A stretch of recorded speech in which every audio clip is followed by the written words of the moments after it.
सभी को नमस्कार। आज अपन बीए थर्ड ईयर के सेकंड पेपर इंटरनेशनल रिलेशन की जो बेसिक कंसेप्ट है उस कंसेप्ट पर चर्चा करेंगे और प्राय परीक्षा के अंदर लघुतरात्मक एवं 5 अंक के या यूँ कहा जाए 4 अंक के जो 5 क्वेश्चंस आते हैं उनमें इन कंसेप्ट को क्लियर करना जरूरी होता है। अतः इस कंसेप्ट के एक एक बिंदु पे अपन विस्तार से चर्चा करेंगे। सर्वप्रथम अपन देखते हैं अंतर्राष्ट्रीय संबंध यानी इंटरनेशनल रिलेशन क्या होता है। अंतर्राष्ट्रीय संबंध राज्य व्यवस्था से संबंधित विषय है। यानी पहली चीज आपको देखना है कि अंतर्राष्ट्रीय संबंध जो है वो मुख्यतः राज्य व्यवस्था यानी इसमें जो मेन एक्टर है वो देश की राजनीति की तरह व्यक्ति नहीं अपितु राज्य होता है और राज्यों के बीच में जो संबंध होता है एवं पारस्परिक प्रतिक्रिया जो होती है उन सब का अध्ययन अंतर्राष्ट्रीय संबंध के अंदर अपन करते हैं। अंतर्राष्ट्रीय संबंध एक व्यापक शब्दावली है। राज्यों के आपसी संबंधों का विवेचन ही अंतर्राष्ट्रीय संबंध है, जिसके अंतर्गत राष्ट्रों के आर्थिक, व्यापारिक, सांस्कृतिक, शैक्षणिक, कानूनी, राजनीतिक, खोज एवं अन्वेषण संबंधी और इसी प्रकार के सभी संबंध आ जाते हैं। इन शब्दों से वास्तव में विभिन्न राष्ट्रों के संपर्क, सहयोग, क्रिया प्रतिक्रिया का बोध होता है, अर्थात संबंधों के जाल का अर्थ निकलता है। मेरे कहने का मतलब ये है कि अंतर्राष्ट्रीय संबंध का मेन जो करता है वो होता है राष्ट्र, और राष्ट्रों के बीच में जो संबंध है वो चाहे राजनीतिक हो या गैर राजनीतिक हो, सभी प्रकार के जो संबंध होते हैं उन सब का अध्ययन जिस विषय में किया जाता है उसी को हम अंतर्राष्ट्रीय संबंध या इंटरनेशनल रिलेशन के नाम से पुकारते हैं।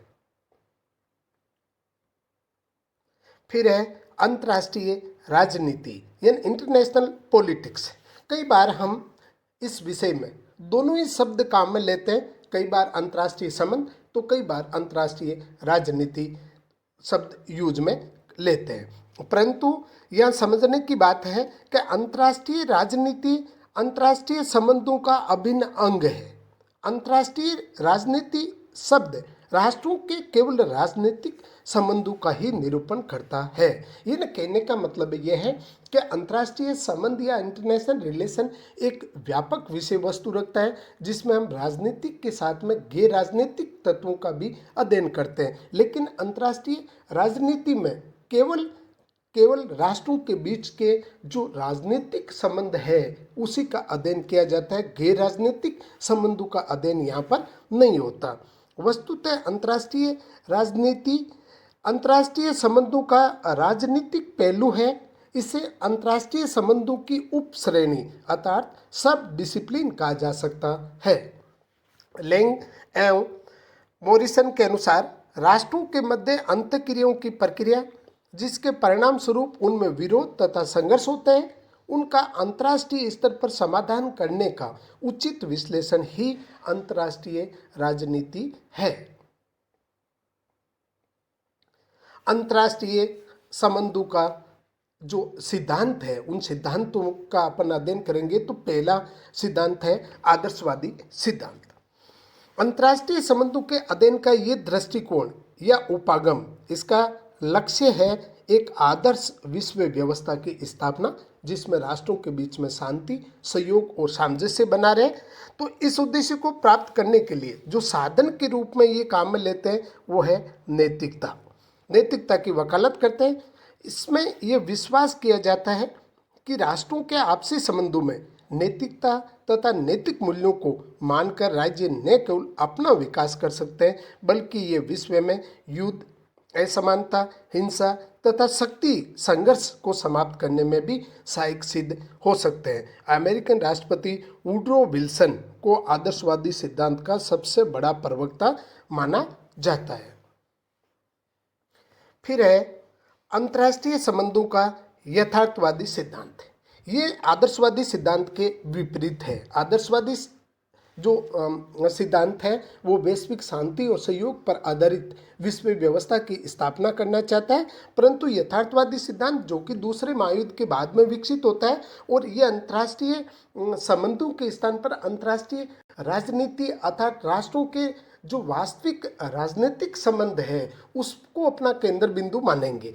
तो ये दृष्टिकोण जो है इसका मानना है कि अंतर्राष्ट्रीय राजनीति को शक्ति के लिए संघर्ष है, शक्ति सुरक्षा तथा राष्ट्रीय हित की तत्वों की सहायता से इसका वर्णन करता है। यानी पहले तो अंतर्राष्ट्रीय राजनीति को शक्ति के लिए संघर्ष मानेगा और साथ ही शक्ति सुरक्षा और राष्ट्रीय हित जैसे जो तत्व है उसकी सहायता से इस संपूर्ण संबंधों के विश्लेषण करेगा।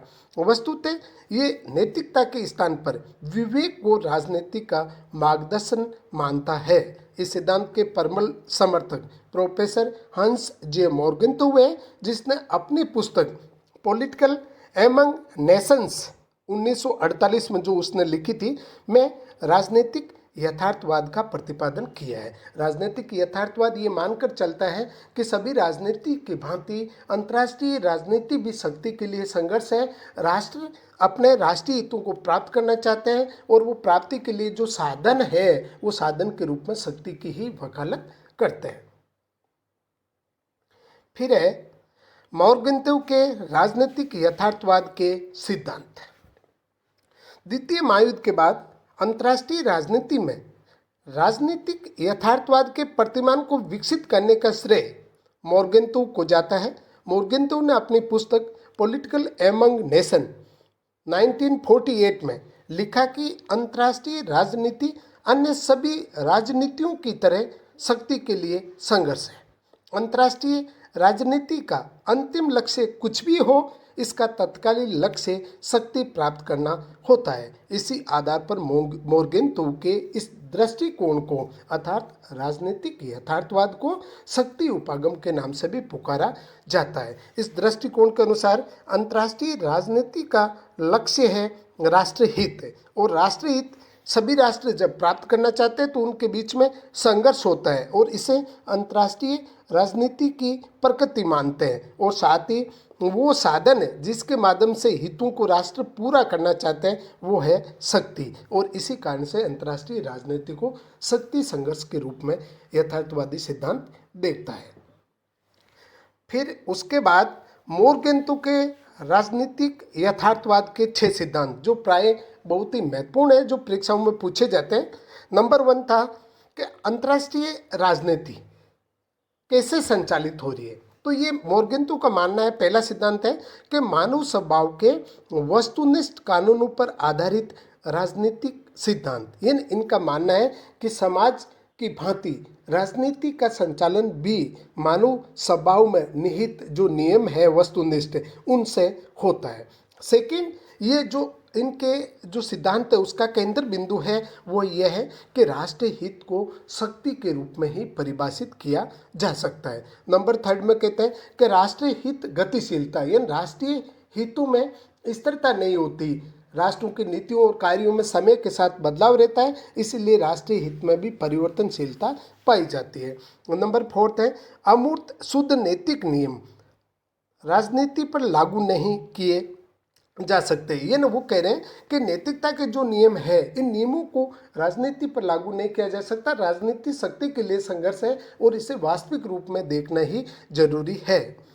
लास्ट में एक राष्ट्र की नैतिक आकांक्षाओं और सार्वभौमिक नैतिक मूल्यों में अंतर होता है। और लास्ट है अंतर्राष्ट्रीय राजनीति की स्वायत्तता, यानी एक स्वायत्त विषय के रूप में वो अंतर्राष्ट्रीय राजनीति को विकसित करना चाहते हैं। वस्तुतः ये सिद्धांत अंतर्राष्ट्रीय राजनीति के एक पक्ष की व्याख्या करता है अर्थात संघर्ष की व्याख्या करता है, सहयोग पक्ष की उपेक्षा करता है। इसी कारण से इस सिद्धांत को हम एक पूर्ण सिद्धांत की संज्ञा नहीं दे सकते। ये अपर्याप्त सिद्धांत ही कहलाएगा जो एक पक्षीय दृष्टिकोण की व्याख्या करता है। अंतर्राष्ट्रीय संबंधों का व्यवस्था सिद्धांत अर्थात मॉर्टन केपलान का प्रतिमान या मॉडल। अंतर्राष्ट्रीय संबंधों के अध्ययन में व्यवस्था सिद्धांत का आरंभ 1950 के दशक के उत्तरार्ध से होता है। इस दृष्टिकोण का राष्ट्रों के मध्य संबंधों की जांच पड़ताल करने के लिए अनेक राजवैज्ञानिकों द्वारा प्रयोग किया जाता रहा है। ये सिद्धांत अंतर्राष्ट्रीय संबंधों को एक ऐसी अंतःक्रियाओं की व्यवस्था जो राष्ट्रों के बीच में होती है के रूप में विश्लेषित करता है, जो अंतर्निर्भर एवं अंतर संबंधित है। ये अंतर्राष्ट्रीय संबंधों का अंतर्राष्ट्रीय कार्यकर्ताओं यानी राष्ट्रों के बीच में जो उनकी व्यवहार है उस व्यवहार के मॉडल के रूप में अध्ययन करेगा, अर्थात उस व्यवहार का अध्ययन करने का प्रयास करेगा। मार्टिन कैपलान ने अंतर्राष्ट्रीय व्यवस्था को अंतर्राष्ट्रीय कार्यकर्ताओं के व्यवहार का वर्णन करने वाली तथा उसकी नीतियों के नियमित समाकलात्मक एवं असमाकलात्मक परिणामों को बताने वाली विश्लेषणात्मक सत्ता समझते हैं। कैपलान इस दृष्टिकोण को अंतर्राष्ट्रीय कार्यकर्ताओं यानी जो राष्ट्र होते हैं उनके व्यवहार का अध्ययन करने के लिए एक विश्लेषणात्मक उपकरण के तौर पर प्रयोग करने को अधिक महत्व देता है। मार्टिन कैपलान व्यवस्था दृष्टिकोण के मुख्य विश्लेषक है। 1957 के अंदर कैपलान ने एक पुस्तक लिखी थी जिसका नाम था system and process in international politics, यानी अंतर्राष्ट्रीय राजनीति की व्यवस्था एवं प्रक्रिया। इसमें इसने व्यवस्था या संरचनात्मक उपागम का प्रतिपादन किया था।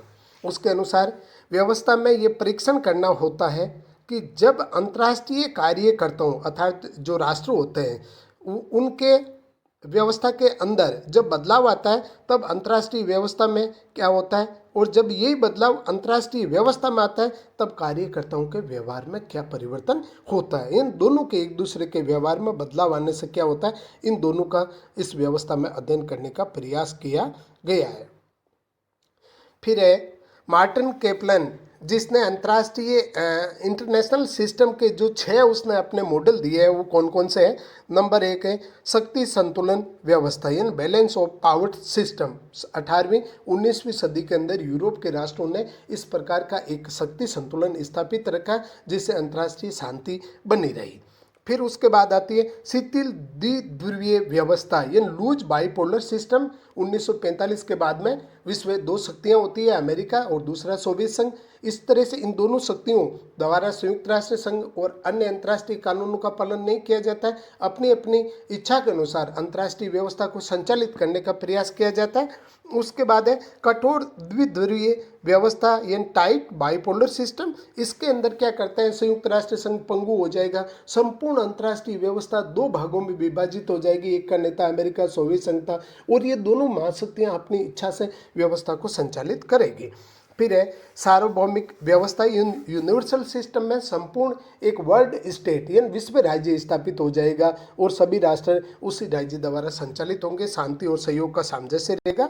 फिर है श्रेणी या पद सोपानीय व्यवस्था, एक राष्ट्र पावरफुल होगा, दूसरे राष्ट्र उनके अधीन होंगे। फिर लास्ट में है इकाई निषेधाधिकार व्यवस्था यानी यूनिट वीटो सिस्टम, सभी राष्ट्र समान शक्तिशाली होंगे। एक राष्ट्र पर यदि दूसरा आक्रमण करेगा तो वो खुद भी नहीं बच पाएगा, अर्थात प्रत्येक में प्रत्युत्तर देने की क्षमता होती है, सबकी शक्ति लगभग समान होती है और आज के परमाणु युग में ऐसा संभव है। मार्टिन कैपलान ने प्रथम 3 जो मॉडल बताए हैं वो ऐतिहासिक है, वो कह रहा है ये निपट चुके हैं या खत्म हो गए। अंतिम 3 जो उसने परिकल्पना की है। यद्यपि कैपलान के 6 मॉडल सीमित एवं अपर्याप्त हैं, फिर भी इन्होंने व्यवस्था दृष्टिकोण को लोकप्रिय बनाकर अंतर्राष्ट्रीय संबंधों के अध्ययन में महत्वपूर्ण योगदान दिया है। धन्यवाद। हम इसी प्रकार से अंतर्राष्ट्रीय जो संबंध है इसकी जो बेसिक कंसेप्ट है उसको क्लियर करते जाएंगे। आप बने रहिए, वीडियो देखते रहिए। जय हिंद, जय भारत, थैंक यू।